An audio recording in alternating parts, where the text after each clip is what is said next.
വെട്ടിക്കിളിയും.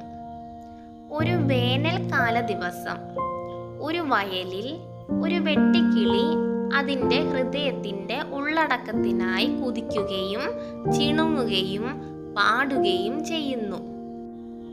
ഒരു ഉറുമ്പ് തൻ്റെ കൂടിലേക്ക് കൊണ്ടുപോകുന്ന ധാന്യത്തിൻ്റെ ഒരു ചെവിയും വഹിച്ചുകൊണ്ട് കടന്നുപോയി.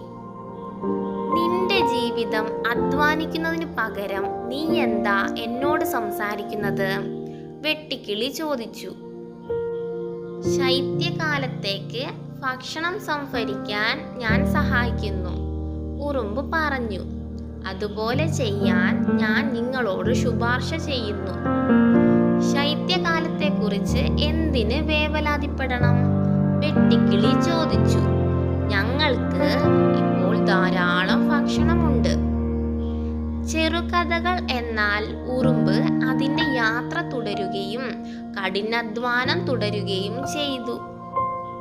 ശൈത്യകാലം വന്നപ്പോൾ വെട്ടിക്കിളി വിശപ്പ് കൊണ്ട് മരിക്കുന്നത് പോലെ തോന്നി.